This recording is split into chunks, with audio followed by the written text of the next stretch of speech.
Here. She sit there. You're there. We're going in order. Yep. Well, good morning, and thanks, Bill, for that very generous introduction, at least for me. I think my panelists deserve all the accolades they could get. I want to thank Mike Steffes for asking the old dog off the porch here this morning. It's a thrill to come back and mix with my ACES friends and colleagues from over the years. We're going to talk about one of my favorite topics, and that's ACES. Sincerely, one of the highlights of my 40-year career in the cooperative movement or the cooperative program has been my association with ACES. It's truly a remarkable organization and continues to grow and become even greater than I experienced during my time. Talking to Leah, she said that the surveys that you will complete today of past member meetings, it came up repeatedly. We'd like to hear ACES members talk about their experience with ACES, talk about the services they get, and how that's worked out. Share some anecdotes, share some stories about that. So we've been working on that collectively as a team. We're going to talk about that today. First, we're going to kick off with our unique co-op or G&T experience with ACES. And I'll kick that off with Southern Maryland Electric Cooperatives experience. We have never been affiliated with a G&T since 1937, and I don't know why, but those are the realities that we live with, and largely, I think, because of the service area we have in Southern Maryland. I think we have a slide that gives us the geography of my service territory. We were interconnected on our northern border, principally with Potomac Electric Power Company, which is also referred to PEPCO, which formerly served into Northern Virginia, but mostly the Washington, D.C., and suburban Maryland around D.C. About the time that, around the turn of the century, when unbundling was ordered by FERC and there was a lot of soul searching by some of the IOUs, our power supplier, PEPCO, for 50 years decided to exit the production business. That left us with a huge challenge.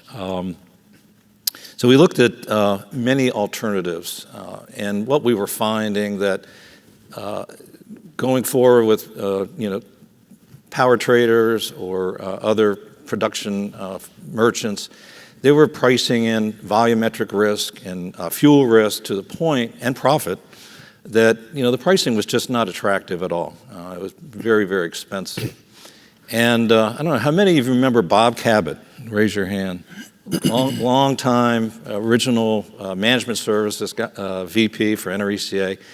David Tudor, our first CEO, hired Bob to be kind of a rainmaker for ACES, and he came to Hughesville, Maryland, and talked to us about ACES power marketing, and thus began and several of my favorite directors have said the greatest decision that we made was to go with ACES and have assume those volumetric price risks and manage our own destiny and power supply.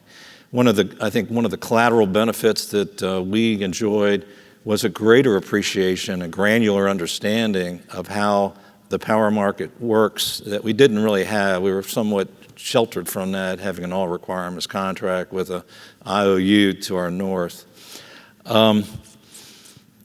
We started, David and Mike started working with us, and we started with Joe Brannon and Amadou Fall out of their Kari office, Kari, North Carolina. By the way, my native Carolinian friends refer to Kari as an acronym for Containment Area for Retiring Yankees. But that was where the first satellite office was, and those two guys basically carried the water for our portfolio development and execution. At that time, I think we became member number 13, and we were an all requirements customer for ACES. Not an all requirements power contract, but an all requirements customer arrangement. We notified the Maryland Public Service Commission, which is a very proactive, aggressive commission, that this is the path we were going to take to fulfill our standard offer service, or SOS. And they said, okay, we're going to order hearings. And at that point, we had already started laying in contracts and preparing for the inevitable cliff that we faced in terms of power supply. So David Tudor and I were first up to testify on a certain morning in Baltimore, Maryland, and we were just hammered and shellacked and very negative and lots of concerns expressed. It was a full commission hearing. All 5 commissioners were just really beating us up about what is this managed portfolio. This was an alien concept to them. They really had not seen this before. They were embarking on auctions as a preferred path. And so we went through that beating, and then around lunchtime we had a recess, and Tudor and I are walking up the street, and David says, "Don't worry, we can unwind this portfolio. Everything will be fine." So we were at that point, pretty chagrined and disappointed with how things were going. That afternoon, the tides turned. Their approach became turned 180 degrees. And they were very enamored with the idea and viewed it as a test case that they really wanted to see happen in Maryland, whether a managed portfolio approach could work effectively. We got approval, and we were in the managed portfolio business with the greatest partner that we could find in ACES. I mentioned, at that point, ACES had 2 to 4 offices. 2 offices. Today they have 4 locations, here in Carmel, and then there are 3 regional trading centers. At that time, around 2002, they had 19 employees. Today they have 260 employees. Just a remarkable story of growth and success of service to the cooperative industry. Also, another interesting perspective, and we could slip to the next slide.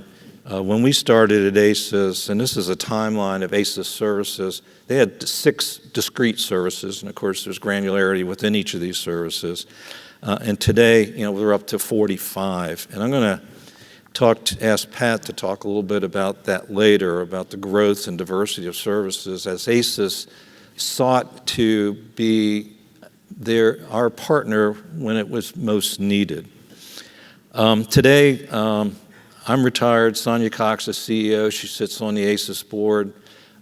We have a very robust relationship with ACES. We have, strips and wraps, blocks of power, more traditional trading. We have a unit-specific call option for a combined cycle gas plant. We do gas hedging, congestion management. They help us with our renewable portfolio standard in Maryland, meeting those obligations. We've even entered into weather and price derivatives, portfolio modeling. We're a part of the bulk electric system. We operate about 50 miles of 230,000 volts transmission lines, and we got the designation of being part of the BES. So they helped us with ERO consultation and mock audits and all that. So we've come through all those with flying colors, and I give ACES a lot of credit for giving us those fundamental building blocks and training to get through that. ERM, we have a robust enterprise risk management program, largely because of some of the guidance that ACES had. I want to say that there's, in wrapping up my unique story, there's really 3 components of the magic that ACES brings to the table. It's the personnel. Personnel, it's like in real estate, location. It's the people that David Tudor and Mike Steffes has recruited over the years. They're sterling, they're committed, and they really have been a seamless part of the SMECO staff.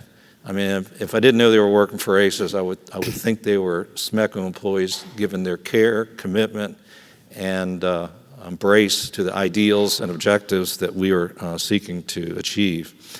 I just want to mention a few. Jason Painter has been a wonderful business partner. Cham Kong in the origination group has been very creative and resourceful. Andrew Hall, who in his very quiet demeanor does an incredible amount of research and deep analysis. Ben Wessler on the trading platform, and those are just to name a few.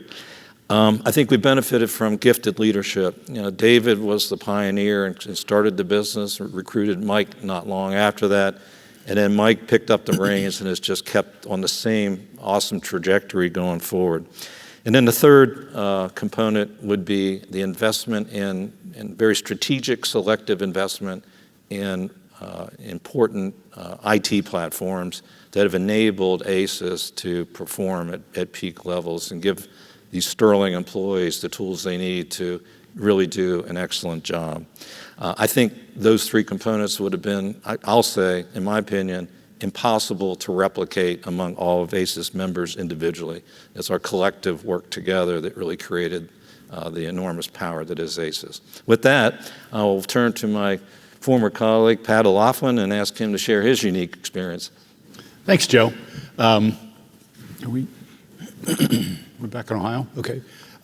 So I'm Pat O'Loughlin with Buckeye Power and Ohio's Electric Cooperatives. We manage both the G&T for the Ohio Cooperatives as well as the statewide association.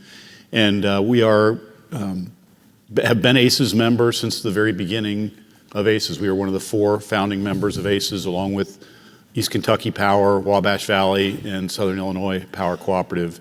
And we serve about 1 million people at 400,000 meters. We're in 77 of 88 counties across the state of Ohio. We sell about 10 million megawatt hours a year, about 9 million of those to our members, and we typically have 1 million to 2 million megawatt hours of sales into the PJM market. We operate entirely within the PJM market, and for both generation and we take transmission. We're largely transmission dependent.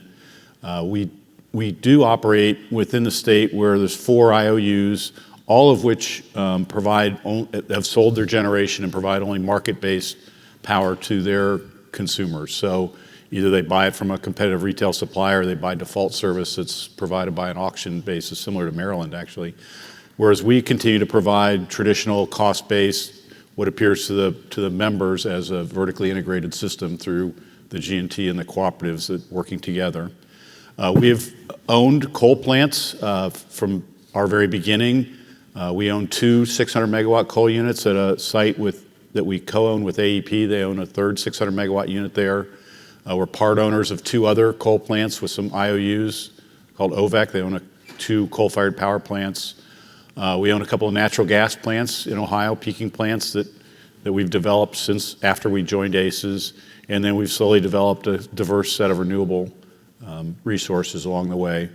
When I started at Buckeye, we had about 60 employees.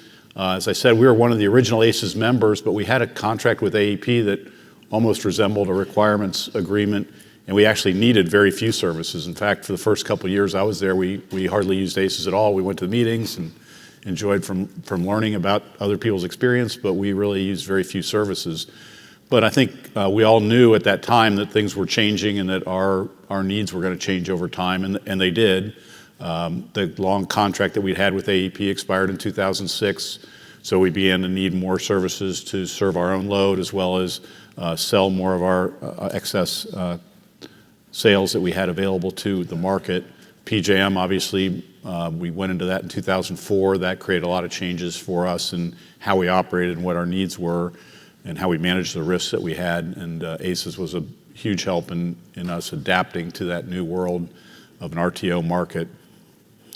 And then as time went on, AEP got out of the power generation business in Ohio, and we have maintained a partnership with them, but we could see that was also changing. And over time, we ended up taking over the operation of the coal-fired power plants that they built and designed and operated for us for almost 50 years. So today we have about 400 employees at 4 locations, including 3 power plants. We never operated a power plant until 2018, and that created a lot of change for us as what we needed to do. And I will say, I think Joe's co-op and ours were very different in our path to using ACES. The one thing that is very much in common is we've always felt like, and they've always acted like, an extension of our staffs. We've always been able to work together with their various offices here in Carmel as well as in Kari, as if they were our own staff. And our folks have had good relationships. They've worked together well. They communicate well, and we've had really a seamless operation between the handoffs between our staff and their staff. And that's, I think, as Joe said, really a credit to the management team and the people that they've hired to be able to understand that model and work together so closely with what's now, I think, 21 of us, and we're all a little different, but we have similar needs, and they've found ways to work with us as part of our teams. Thanks, Pat. Kari? Good morning. I want to share a little bit about Golden Spread Electric Cooperative, what we look like today, and then go back in history a little bit and describe the partnership with ACES and how we got to where we are today. So Golden Spread is located primarily in Texas. We do have one distribution cooperative in Oklahoma with a tiny bit of service in Kansas and Colorado. We have 16 distribution co-ops, and we're a FERC-regulated G&T, relatively young G&T that was formed in 1984. You can see from the service area map on the left, it's a large area of Texas, from the Oklahoma Panhandle border down to southwest Texas to nearly Mexico.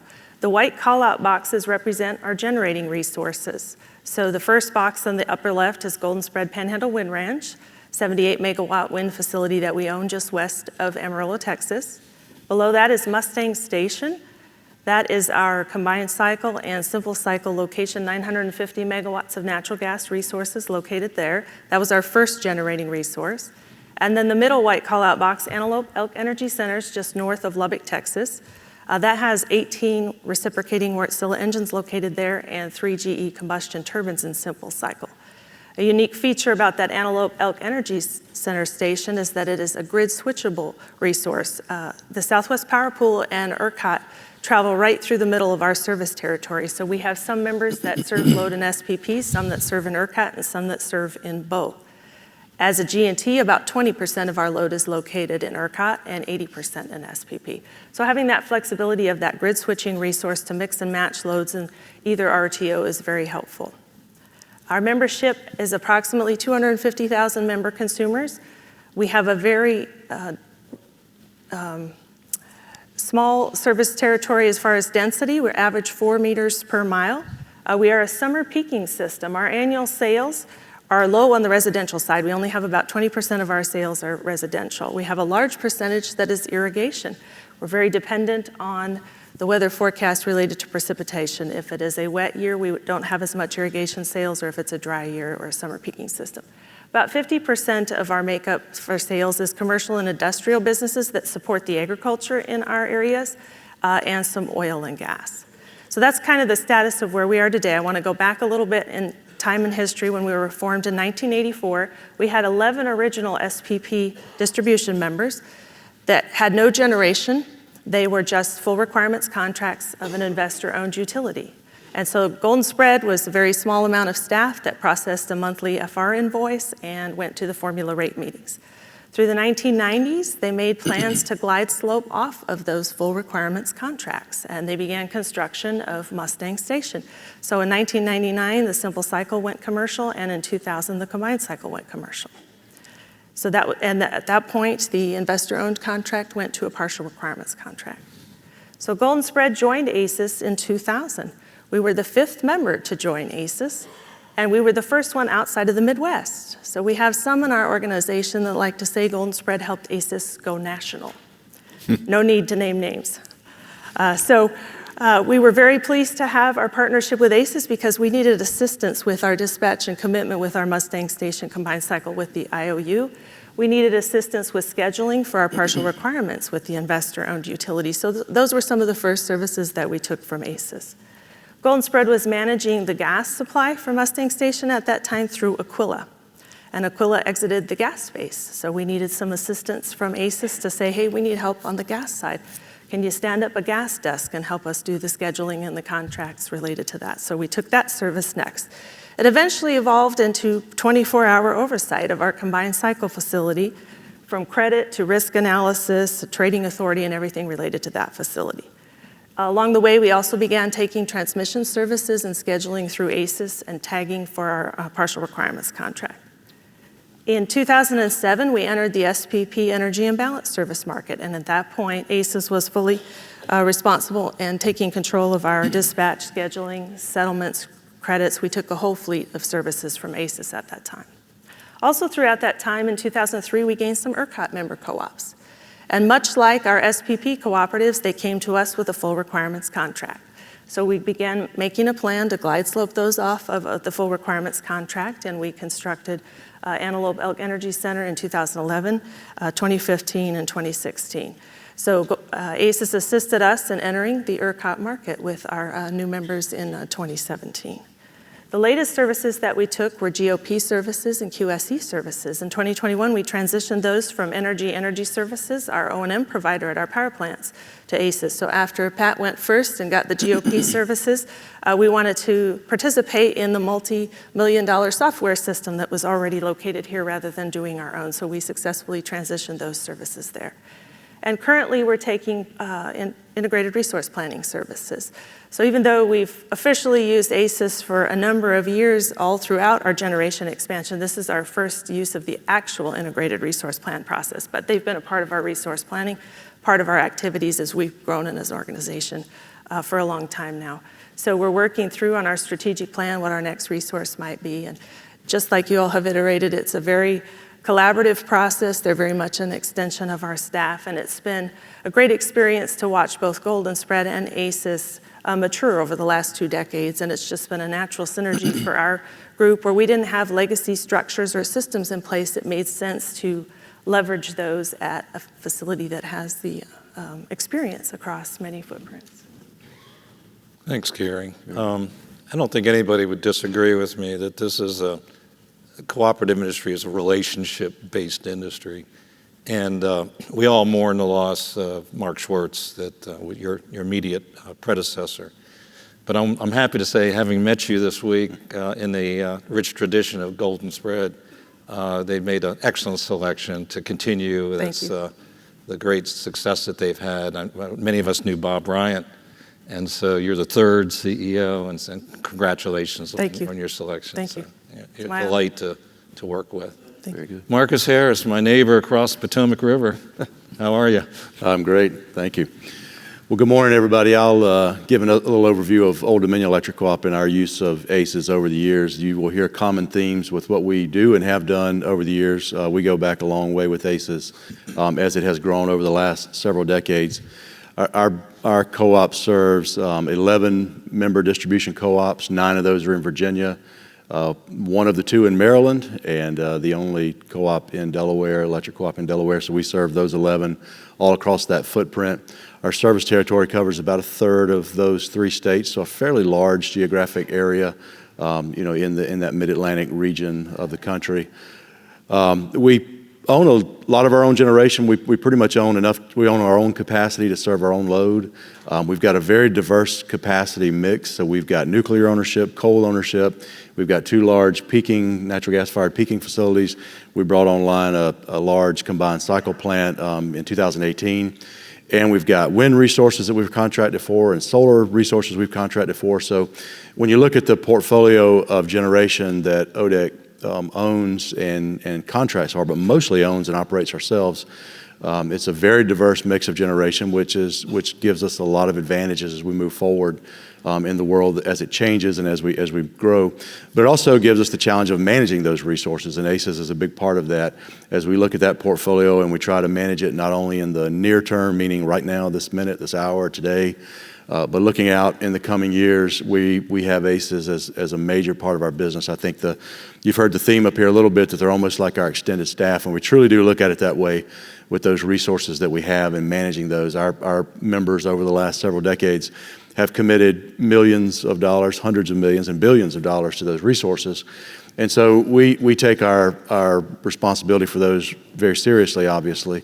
And ACES, again, is just a big part of that. We couldn't do what we do without the services that we get. And I hate to even say the services, without our ownership and our membership in ACES, it just wouldn't be possible to manage that diverse fleet of resources. We are what I always call a big G and a little tiny T. We own about 110 miles of 69 kV transmission on the eastern shore of Virginia that we sort of inherited through a merger that one of our distribution co-ops went through, and we ended up owning the transmission part of that. But we are mostly a transmission-dependent utility of 4 different big investor-owned utilities. So we're served off the transmission systems of those in the PJM area. So again, when you look at the growth in the transmission rate base and the cost of transmission and the growth that we expect to see in the future, managing through all that, understanding it, modeling it, dealing with the current and future aspects of that is something we do some in-house, but we use a lot of ACES services and ACES expertise to manage not only the technical kinds of things that you think of, but the regulatory. PJM is an enormous organization with lots of committees and lots of infrastructure that has to be dealt with, and we've got a couple of full-time folks who do nothing, almost nothing but PJM work, but we also work directly with the ACES staff, a few specific folks on even regulatory matters within PJM and making sure that we're aware and understand those, and they support us and the other PJM members in those endeavors. There's 4 bullets on that bottom side. It says our business that I think make us fairly unique. One, we're in PJM. So there are as I said, there are very specific rules that we have to deal with, and those change constantly. They're always subject to FERC approval and FERC changes, even when PJM, through its member process, sets rules. Those are always subject to change in the future. We are one of the few FERC-regulated G&Ts in the country, so our rates are regulated by FERC, and so our board does set those rates, but ultimately they have to be approved through the FERC process, and there is work that goes into that, and it's a significant part of our business. We are an SEC registrant, so we are registered with the Securities and Exchange Commission. We file 10-Ks every year, which is our annual report that's official through the SEC. We file 10-Qs every quarter. We make 8-K filings, all those things that happen through the SEC process. That's important for us, and I think it's important if someone looks at ODEC because it gives us a great deal of transparency. I'll tell you a lot about ODEC today, but if you want to know more, you can go on our website, pull off that 10-K that we file with the SEC. It's 100 pages or so. It's a pretty long document, but you can find a whole lot of information. It's factual because it is filed with the SEC. You know that it is very concise and clear, and there's a lot of things there that really matter as far as our ratings and our credit ratings and things that we do as ODEC. And we're not an RUS borrower. I know many G&Ts and a lot of co-ops are RUS borrowers. We left RUS back in the mid-90s when we built our Clover coal facility because at that point it was just difficult even to finance coal at that point. So we left RUS and went out on our own, and so we haven't borrowed from RUS in a long, long time. We do serve, as I said, those 11 co-ops. They're served under a contract that goes through 2053. So not unlike our relationship with ACES that we see as a fundamental part of our business, I believe and I hope that our members see their relationship with ODEC as a fundamental part of their business. And I believe we fostered that over the years so that they see us as, not unlike most G&Ts, about 2/3 of their power bill typically comes from their ODEC power supply. And I think that's probably common across most of the co-ops here that are served by G&T. So we take that relationship with our members very seriously. They take that contract very seriously. We're in this together. We believe we're in it together. We've built these assets together. And as we've built these assets, again, ACES has been a huge part of that. They're part of our shop. They're there modeling. Our members have great confidence not only in what we do as ODEC, but what we do as ODEC with the support of our owned power marketing group that is in several different areas around the country. We provide power to about 600,000 meters. We say that's generally about 1.5 million people around that area. Interestingly, as we work through all the dynamics of regulation in PJM and being FERC regulated, our Virginia members are rate regulated by the Commission in Virginia. Maryland members were regulated until recently, but in the last couple of years, they've gone out from under our member in Maryland has gone out from under commission regulations, so they're not, and Delaware is not. So we kind of deal with a mix of state regulation. You see our generation mix over there, and our peak demand was about 2,600 megawatts. In 2021, we sold about 12 million megawatt hours. So we're a medium to large size G&T. You see the revenues and things there. Those are going to change quite a bit this year with gas prices and energy prices where they are, just simply costs that we pass through. And that's, again, going back to our ACES relationship and the things we do, very important as we manage through some of that. We'll talk about that more as we go through the day today. Proud of our credit ratings. We're A+ across all 3 rating agencies. That's not by accident. That's because of the commitment from our members to us and the commitment we have with ACES, and just the whole picture we have really integrates well together, and the rating agencies see that, and we're A+ across all of them.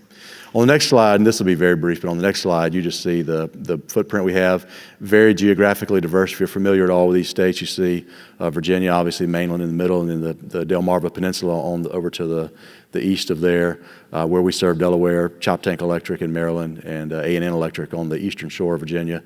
So just a very diverse group. We go from really the beaches of Delaware all the way over to the mountains on the border of West Virginia, and down to Southside Virginia. So that's kind of a picture of us.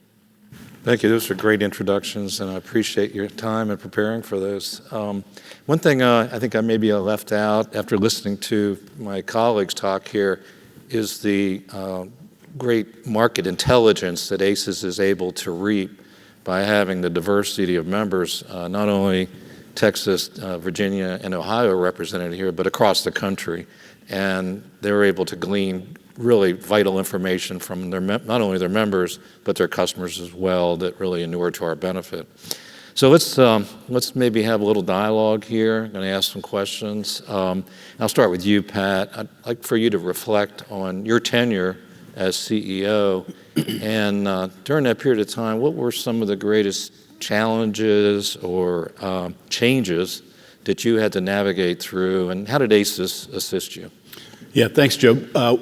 Well, I talked about it a little bit in the intro. In 2018, we took over operating 3 power plants that in our history of our company, we'd never operated a power plant before. We saw this coming. We'd been talking with AEP about it for a couple of years. And so in 2016, soon after I became CEO, we set about figuring out how we were going to do all that. We had about 45 different action plans of things that we needed to do that we never did before. And we needed a lot of help from ACES in several of those areas. The biggest one ended up being our generation operator function that we needed to have for NERC and compliance and for PJM, and have a 24-hour desk, which we did not have. And we were really able to work with them and hand Mike and his team the challenge of setting that up. They'd never done it before either. Together, we were able to work that out. It's been fantastic, and it was a huge benefit to us to be able to pass that off. I mean, we had a lot of other things that we had to do internally, but then we've also, during this time, faced a lot of market risk that came along with that. So the ACES team really stepped up. Mike and his team took the ball, ran with it, and put together things that we could have done, but at a much higher cost. And probably, I've said a lot of times, as we went through all of the changes that we endured, we had a lot of bumps and bruises, but no broken bones. And ACES was a big part of that they lifted some heavy loads off of us. And I think Kari will talk a little bit about how they were able to piggyback on that. And we thought that would happen, and we're pleased that it has. So, because I think that's a service that is actually stronger as you get it bigger, which is true of a lot of things that ACES does. Adding more members doing the same thing actually makes us better at those things, and I think that's been a big deal. Today, as we sit here, I think we're all aware of the volatility that we see in energy prices, the rapid increase we've seen over this last year. Looking forward, there is clearly a more bullish outlook on energy prices of all kinds, which, as consumer-owned cooperatives means that we're going to have to pass on higher costs, and trying to figure out how to hold that down, how to manage the risks that are involved in that.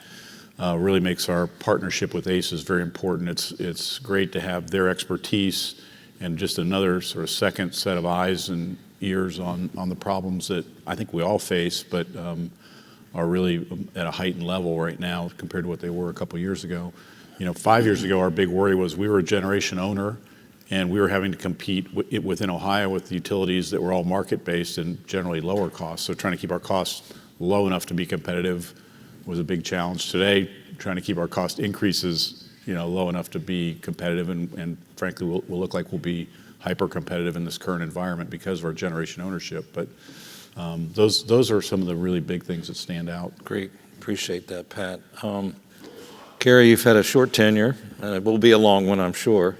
But in that brief tenure, what could you reflect on as one of your biggest challenges or changes? Sure. So being a Texas G&T, I was 6 months in the seat when we had a little holiday weekend winter storm in Texas, Winter Storm Uri.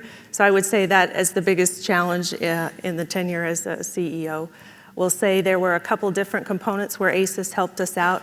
As you would imagine, in the real time as the event was unfolding, having their staff, just a part of our staff on the conference calls and things, keeping us appraised of everything, from trying to source natural gas, where it could come from, is there any, the credit group helping us make sure with the markets we had everything we needed, coordinating where the units were operating, which grid they belonged in. When you have dueling EEA events, there's a coordination agreement about where those units go. We'd put a lot of time and effort into the paperwork and pre-planning of that, hoping something like that would never happen. So there were a lot of real-time activities that ACES helped us navigate through. In the weeks immediately following the event, there were a lot of data requests from various agencies between FERC, NERC, the RTOs, the commissions. ACES had to help us come up with all of the paperwork and details in a kind of a time-sensitive fashion to make sure we satisfied all those requests for information, going through call logs and directives for the various resources. We also had to submit a lot of make-whole paperwork for things like make-wholes for the fuel costs, things of that nature. So it was just really limited bandwidth that both teams had to do this and work together to get everything submitted. I would say one of the most significant supports coming out of this was the review of our risk management practices. Golden Spread owns generation, and they were always very comfortable with that physical generation being the way that you hedge the load. They were comfortable with operational risk. You know, these are machines, they'll have hiccups. We never envisioned a situation where all 1,700 megawatts sitting across 3 gas pipelines would not have fuel source. So a little bit of a breakdown in the physical world, so we had to evaluate what else can we do. We have to do something to protect the G&T. And so ACES came to our risk management committees and said, here are some of the tools that you might want to consider, getting away from some of the physical and using some financial tools. And they went through pros and cons of the various tools, helped us narrow that down. Part of the benefit is the experience they have with everybody else using these tools and what works and what doesn't. And then we brought them to our boardroom to talk about this for a couple of visits to help move our board towards adopting some financial products. It was something they were never comfortable with before. We have 32 directors, and they all have very different risk appetites. And it was an extreme challenge getting them to come to an agreement on what would be the best for the G&T, and I'm proud to say with ACES' help, we were able to get there. We've started a program. We're in the middle of setting up the contracts and documents to do that to help us for this winter, and ACES was an integral part of helping us get there. I think we're in a better position from a risk management standpoint, and if all else fails, I have one risk management strategy that ACES did not approve or authorize, is unaware of. Have a horseshoe hanging outside my office that an employee brought me, and I thought, well, we're willing to take any and all risk management tools at this point. So, but between the financial products and the horseshoe, next winter should be good. I have to share, I asked my board to retire in October of 2019, and at that point, you know, COVID wasn't even, no one even heard the word COVID. And my retirement date was in March 2020. So I walked out the door, Sonia stepped into my seat, and COVID hit. One of my linemen that I've always, you have great relationships with everybody throughout the organization, called me in March and said, Mr. Slater, how in the heck did you know this COVID was coming, and retired right on time? So both of you did a marvelous job of navigating through totally unexpected events and successfully. Thank you. Marcus, how about during your tenure, challenges and changes? So I've been at ODEC now for a little over 4 years, and obviously been on the board of ACES. Prior to that, I was in Kansas at Kansas Electric Power Cooperative, and was a customer of ACES, so we dealt with ACES about 3.5 years there. But I can remember back, I worked for an IOU for 23 years in South Carolina. I can remember back in the late 90s, mid-late 90s, when ACES was born. And I wasn't at ACES, and I wasn't at a co-op. I was an IOU, but always had great respect for ACES. And we always, you know, I was in the wholesale power world there too for a lot of the years, and always knew of and had great respect for what ACES did for the co-op. So history's fairly short on the board, you know, 4 years, but goes back a long time just knowing ACES and knowing what it is. But at Old Dominion, I'll tell you, I think right now, what we're doing today in this new commodity world that we're all living through is probably the most interesting and challenging and maybe important thing that we've done during my time at ODEC, and maybe for a long time. We are very intent about our risk management processes, our hedging processes.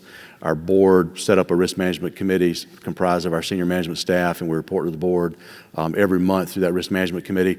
Those committees, and especially the hedging parts of that, when gas is $3, are fairly boring. There's not a lot to them. They're quick. They're benign kinds of reports. When gas goes from $3 to $9, those reports get more interesting and more attention and more challenging to give, and you work through those things. But all that said, what's important to us is as we've worked with ACES over the years, we've really structured those hedging and those risk management policies well, not only the policies, but the work that we do under those. I mentioned to you earlier our diverse generation mix. We have a significant amount of gas-fired generation, combined cycle and peaking, as well as coal. And then if you look at the PJM footprint, which we, of course, economically dispatch in as a member of PJM, it's heavily gas dependent.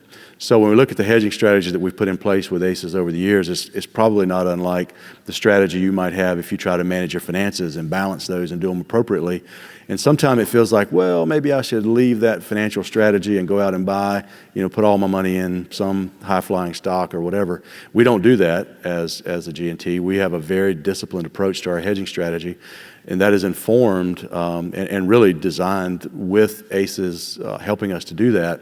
And day by day, month by month, year by year, as we work through that process, we do work with ACES to do that.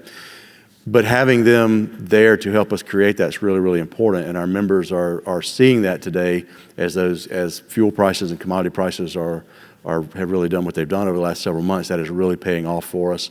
Not to say that we don't see some of the things that are out there. Hedging strategies are never perfect. There's just I guess you could make them with enough money, but you generally don't make those perfect. But the hedging we have in place, the real, not just out trading for trading's sake, but the fact that we do it in a very controlled, methodical, consistent manner, and ACES is part of that, is really beneficial to our members now. We're watching around us, some of the IOUs are announcing major fuel cost increases, and we've seen some of those, but not nearly on the order of magnitude that those who are not hedged well are seeing and experiencing now across the area that we live in, that's heavily gas dependent. So this will play its way out in the next few months. Hopefully that'll settle down a little as some of the things happen in the commodity world, but I'm very confident and comfortable that we have ACES there with us as we make those decisions going forward. And again, we live within the framework that was designed with ACES over the years, and it just is paying off well for us. Thanks. Since I retired, I've been doing director training for NRECA, which is a lot of fun. And I'm reminded, one of my erstwhile colleagues, Mr. Gary Stooksbury from Aiken, South Carolina, told me, I send my directors to your director training, and then I got to untrain them when they get back.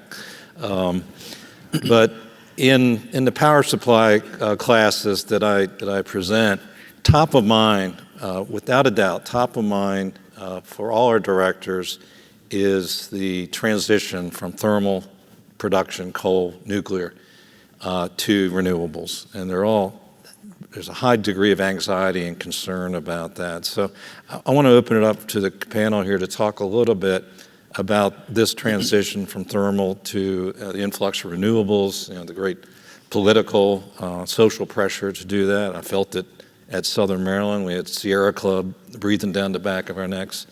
How does this impacted your G&T's future planning? And whoever would like to go first, I'll just throw it open here. Yeah, I'll jump in there, Joe. So we're seeing a lot of that in Virginia, Maryland, Delaware. Some of you may have followed it. We've had various press releases and things about things we're hoping to do with carbon and carbon goals.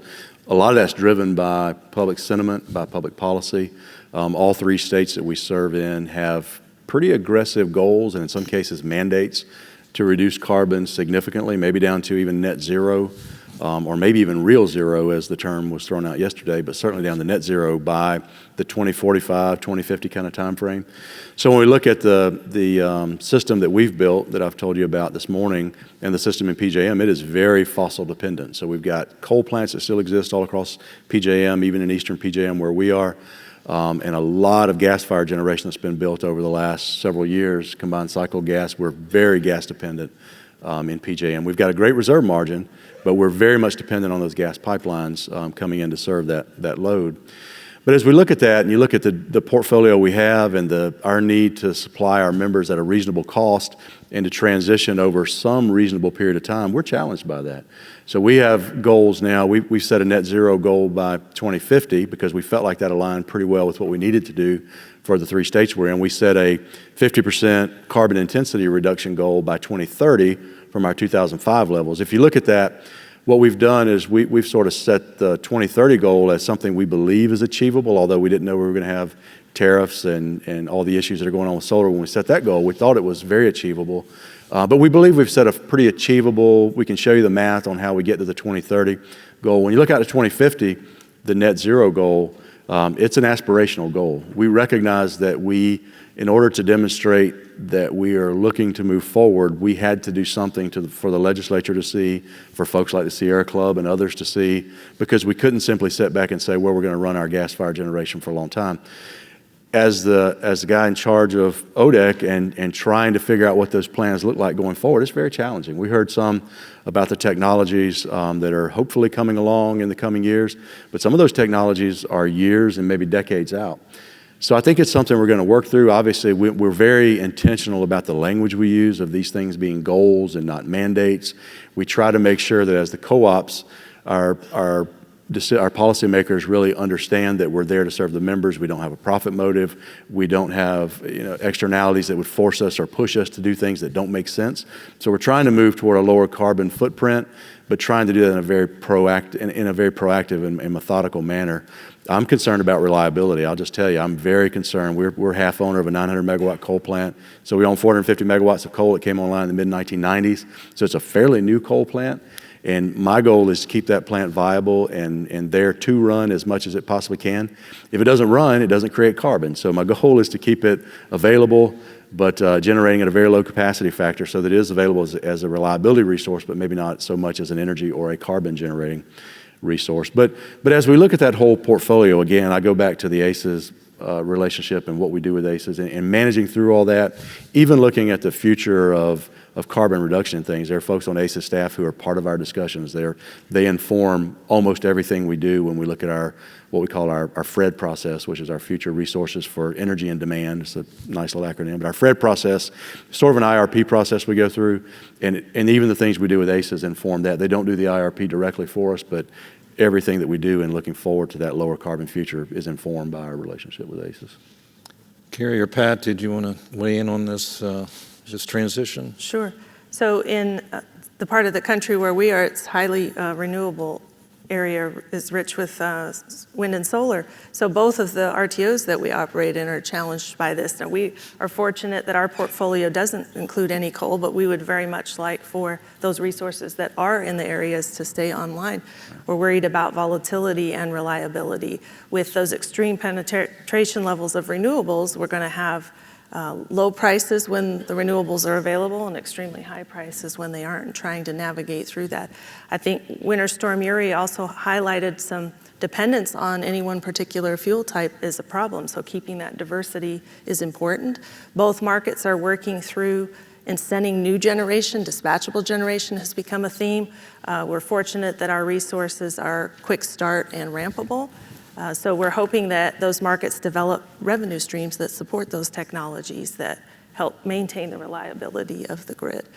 So ACES regulatory group helps us monitor those working groups and things that are happening at those. And in the meantime, we're dealing with the volatility and trying to put hedges in place and update programs to match with that to help minimize those swings that we would otherwise be experiencing because of the on and off nature of the renewables. Gotcha. Yeah, and look, this trend towards more renewables is going to continue.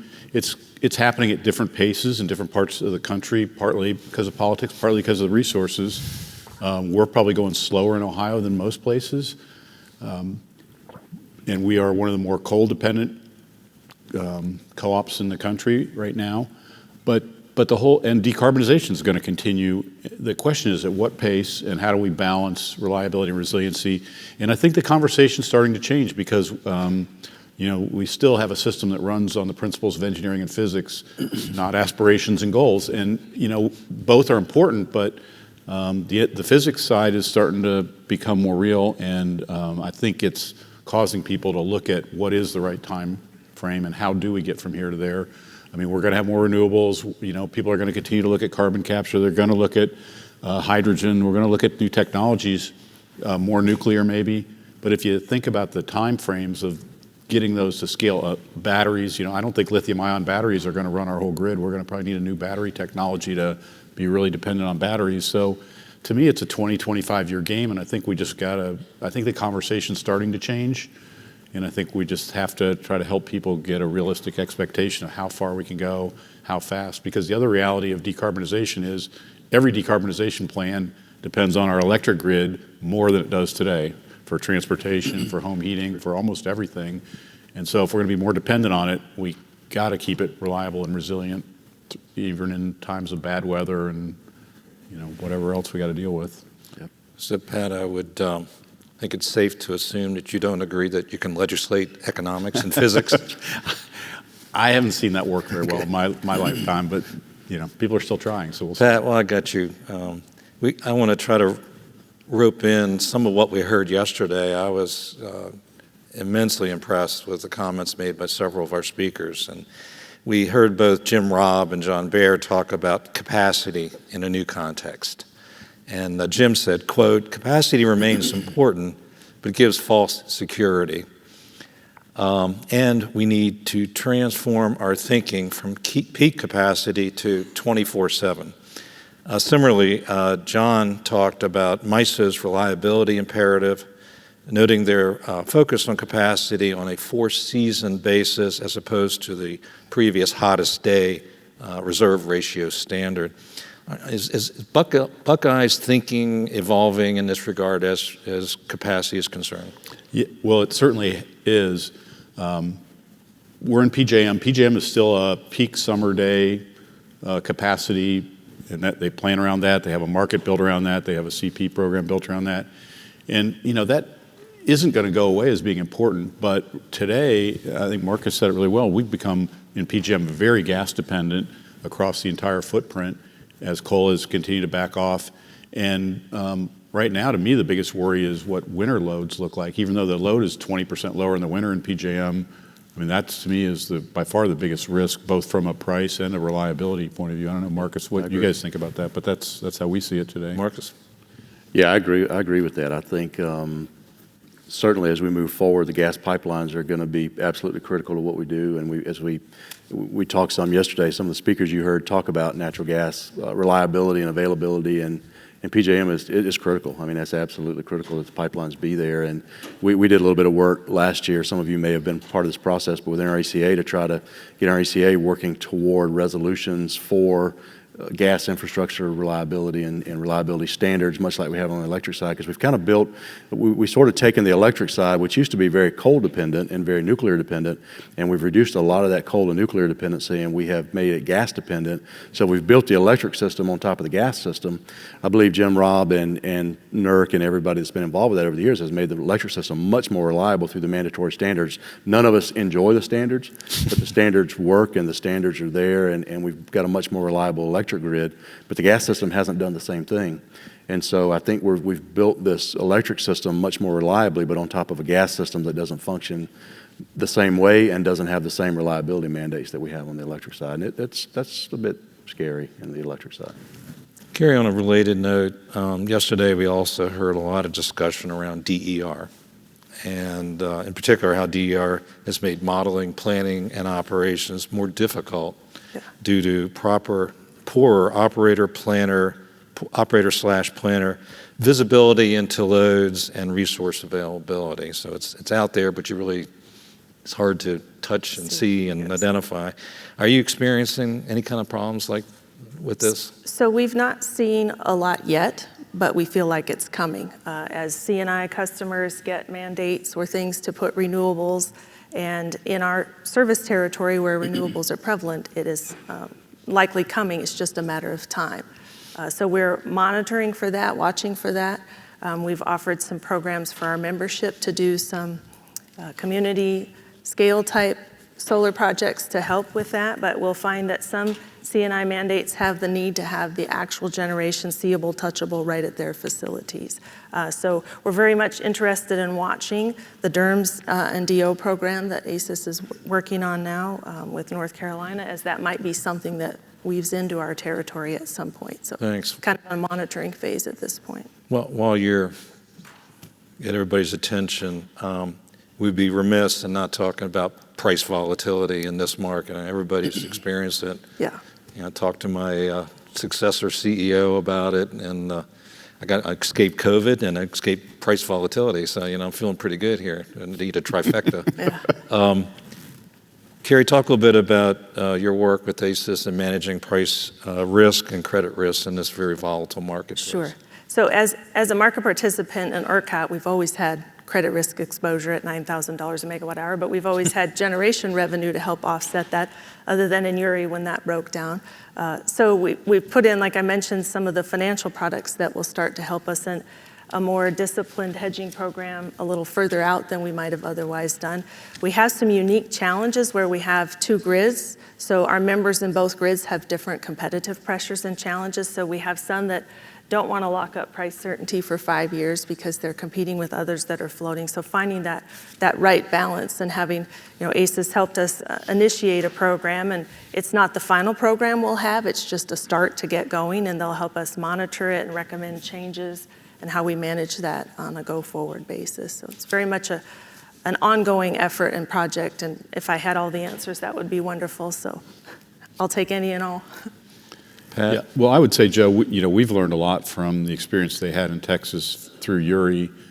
Not that, fortunately, it wasn't a direct impact on us, but as we step back and look at how we've thought about risks and price volatility and sort of extreme events, it's really caused a rethink on, how bad things might be. We've thought about price caps as a matter of a couple hours a day, maybe for a few days, not 24 hours a day for 5 days in a row. And, it's a completely different calculus. You start to add up the numbers and they take a whole different scale to them. And so it's caused us to step back. And I know ACES has been very involved in helping all of us think about, just a different lens, I think, on risk than what we've had previously. And it's causing us to make some adjustments in our risk management plans. I would encourage anybody that has a risk program, or if you don't, to start thinking about it and challenge you to put in what if the worst case. Like I said, we've been comfortable with unit outages. Never thought about every single unit being out or what that does for your credit requirements, or just testing the extreme to see what it looks like. And now you can't carry risk management products to cover all of that extreme, but you have to find a balance and figure out what everyone's comfortable with. And just an education and awareness to your distribution boards about these things that could happen has been a helpful outcome out of this. And I would just say, ACES being hands-on with so many members that had direct experience with that is really helpful to all of us, because they really do understand exactly what it meant to several members that were right in the thick of it, like Kari's co-op.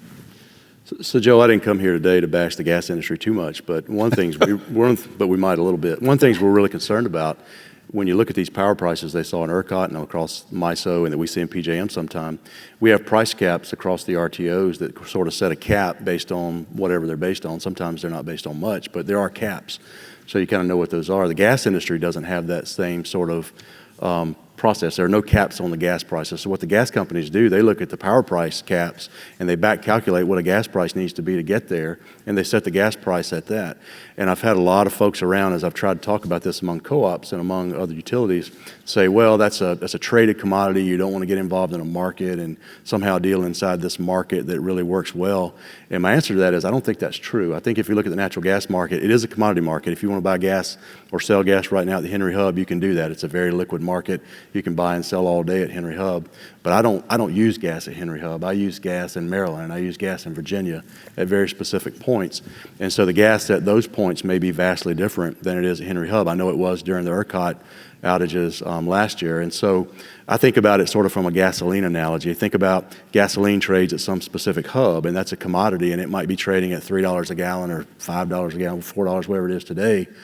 But I don't really care what it trades at for my car. I care what it trades at that gasoline station on the corner. And if the gas station on the corner suddenly said, hey, I'm going to charge $100 a gallon, we would all talk about price gouging and stuff. And it doesn't matter to me when I need to fill my car up right before a hurricane that gas is trading down in Houston somewhere at $4 a gallon. If the guy on the corner is charging $100, that's a problem for me. In my mind, that analogy works really well with the gas companies, and that's what's happening. That's where we drive the prices for electricity by driving gas prices, and the gas prices are totally unregulated. They're not a true market because they are location specific, and it doesn't matter to me that Henry Hub's $9 if the basis up in Maryland is $25 gas, and it is driven by them setting the price based on the electric cap. Well, we kind of crossed the red line here into the Q&A session, but I got more questions to ask. So if we don't have audience Q&As, I'll continue. But if someone would give me a high sign, do we have any questions at this point? Well, good. I want to go back to Marcus. We also heard yesterday MISO CEO John Baer that to successfully transition from coal, we need natural gas capacity, which you were just talking about. Yes. He also observed the super aggressive state decarbonization targets with little regard for resource adequacy. Mike Steffes, our CEO, asked Jim Robb, if we were to stop coal and nuke retirements today, is that enough? Or are we past the point of no return? What are your thoughts, Marcus? Yeah, so I think if we stop the coal and nuke retirements today, I think we might be past the point of no return in some areas, maybe MISO. I'm not a MISO expert, but from everything I've read and know and understand, I think there are real concerns there. I think they might have gone past that point in some really extreme weather events, maybe wintertime, maybe summertime.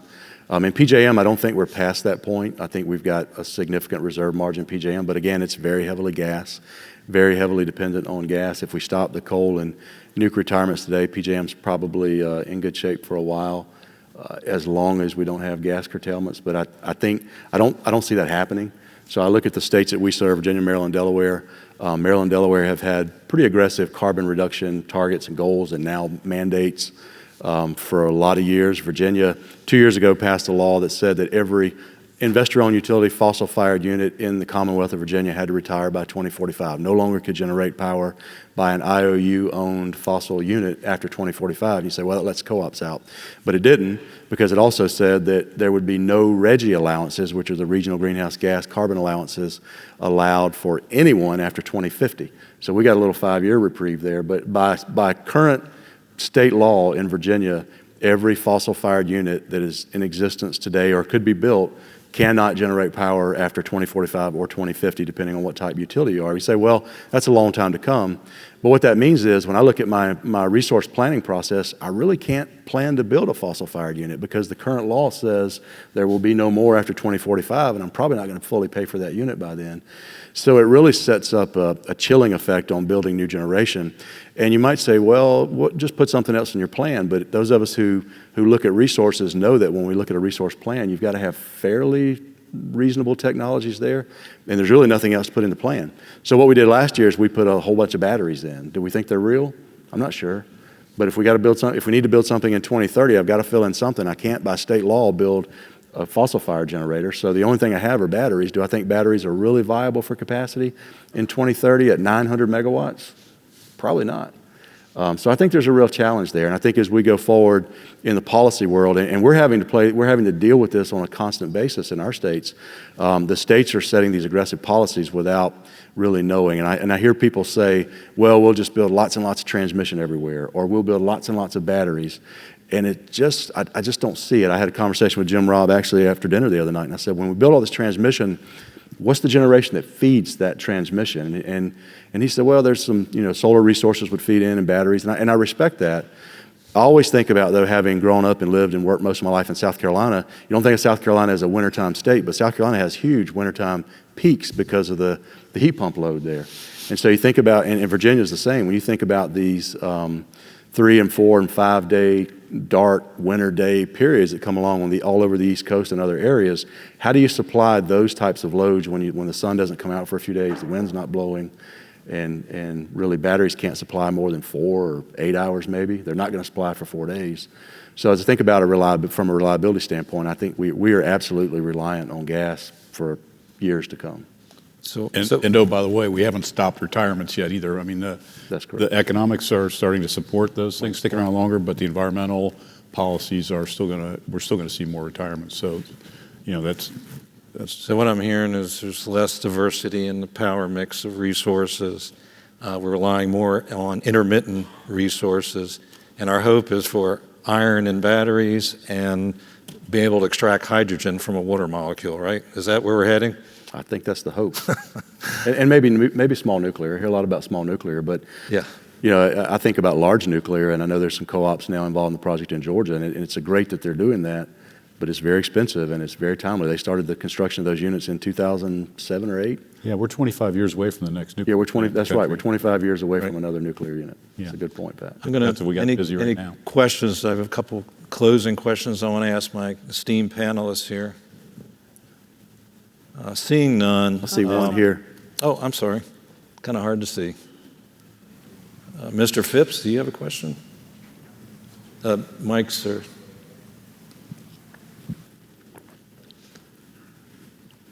It's one of my former directors. He's a pretty fast runner. This is for Kari.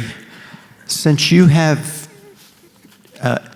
the SPP and the ERCOT areas, during the Winter Storm Uri, were there any differences in the power supply response and reliability between those two? Yes, there were. I will say that the SPP, being a larger footprint, had a more limited amount of load shed challenges, so they were able to rotate a little better. ERCOT wasn't able to rotate as much. They had to drop 20,000 megawatts of load. It was an extreme load drop to keep the system stable. We'll say from our membership perspective, we had ERCOT challenges in that they think they were a summer peaking unit, and they use the summer contributions for the amount of load that you need to shed. For us personally, that was challenging in the winter because our irrigation load isn't there, and our membership didn't have as much load to shed as they do in the summer table. So we would like to see some rule changes around a more dynamic load shed calculation. The SPP had just 2 mornings where they had challenges and actually had to do load shed, so it wasn't as sustained. I will say that the gas challenges permeated the SPP region as much as it did ERCOT, had ripple effects there. Their price caps were slightly lower, so the gas price by some miracle didn't creep up as high for that because they knew the power price wasn't as much in SPP to capture that. But we had challenges in both grids, load shed at the same time, and that's why that coordination agreement for what our generators were doing was so important, because it was in the hands of the reliability folks, so they were able to talk grid to grid and say who needed them most, and we were out of that conversation. We let that happen that way. Under the category of sometimes the things that you don't do that are your best decisions, and Pat, you have the longest tenure here of ACES relationship of the 4 of us. What has ACES looked at in the past as services that we decided wasn't a good idea or wasn't timely? Yeah, that's a great question, Joe. There's been a lot of things over years that people have thought, well, maybe that's a good idea. Let's think about that. And it's always a good idea to evaluate new ideas, and some of them have worked out great. GOP has been one that's really been helpful for us. Gas trading, some of the NERC reliability things have been really helpful. But there's been some other ideas which have come up, and I feel fortunate that we've rejected a few of them. One of them that's come up time and time over the years is, should ACES trade its own portfolio and kind of become more of a for-profit entity on its own? And I for one feel like the agency relationship that we have with ACES has really worked well, and so I'm glad we have decided to stay with that model as opposed to changing it. We've maybe given up some opportunities in doing that, but I think we've preserved sort of the long-term relationship that we all talked about, where they're really an extension of our staffs rather than really creating an opportunity where we might step on each other's toes a little bit. I think they've looked at natural gas and maybe ownership models for that a couple times over the years, and again, there was a reason why they looked at them as an intriguing opportunity, but I think really having a role that's well-defined and a relationship that's well-defined has really served us well over the years, and so I think we've made some good decisions to stay out of some things that maybe would have shifted that balance of relationship in a way that would have had some unintended negative consequences. Great response. I think it's a defining characteristic of ACES that they are looking, and they are pursuing various options. They're creative, they're restless, they're resourceful, but they're not afraid to say, "Yeah, we looked at that. Not a good idea." So yeah. Appreciate that, Marcus. I'm going to give you the final question here today, and then we'll see if there's any audience questions before we close. You talked a lot about the value of ACES to ODEC, and I was pleased to hear what a good experience you've had. How do you ensure that your 3 different state distribution cooperative members understand and appreciate the value and benefits ACES brings to your G&T? Yes, so we, as I mentioned earlier, we make ACES an integral part of what we do, not just with our staff and not just in our day-to-day work, but as you look at the ODEC board, I mentioned a lot here, our diverse set of resources and the risk management and hedging we do. We talk about all of those aspects of our business with our board every month. Our board sees ODEC not just as a generation owner G&T, but they see us, I believe, as their risk management organization. They see us as someone who brings to them price stability, cost stability, reliability, all those things that matter. And when we do those things, much of the work that we do, again, relies on the work that ACES does with and for us. And so I'm very open with our board about things that go on with ACES, things that ACES helps us with, benefits that we get from ACES, all those various things, even to the extent that, and if you don't do this, I'd recommend it if it works in your shop. But every quarter after the quarterly ACES board meetings, I give our board an update on the meetings, and I pick out selected slides, things I can share easily with our board without any kind of confidential issues from ACES, which is most things. But I pick out slides from the board, kind of create a presentation based on things, and I go through those. And some of them are very directly related to what we are doing on our hedging programs or what's going on with natural gas prices. Some of them are IT-related things that ACES thinks were really important that they implemented, that they thought the membership might benefit from just understanding what's going on with some cyber issue or whatever. So I try to bring those things out, and I give a fairly detailed presentation to the board every quarter on kind of what we see at the ACES board and what's going on. And so they're very plugged in, and I think it's important because, again, as not just a generation owner, but as a risk management organization for all of our co-ops, ACES is an integral part of that. And I think just like they need to kind of review me on an ongoing basis and understand whether I'm doing a good job or not, and when I'm doing a great job, know that and tell me I am, and when I'm not, kind of do some correction. We kind of do that. I mentioned ACES kind of being staff. We do that almost with ACES, saying, hey, here's what ACES has done for us this month. I can tell you now we're going to be talking a whole lot, and we already have, about the hedging we have in place and the benefits we're seeing this year. So just bringing them in. Each ACES member is given 2 board seats. And I know at ODEC CEO and one of your distribution CEOs sit in. Do they contribute to this dialogue at your board meetings? Absolutely. Absolutely. That's a good point. Our board chairman is typically the other ACES board member, and they definitely contribute to it. Yeah. Kari, any thoughts? Very similar situation. I don't do the slides piece, I do it verbally, but we update the board regularly, and ACES comes when we have a need, and they come to our board meeting. They actually present, and sure. There's some benefit in a neutral party proposing ideas and helping us navigate and approve that. And we also, when we visit our distribution co-ops, talk about the work we're doing with ACES and how that comes out in our plans and our programs. So we keep it at the forefront of everyone's mind.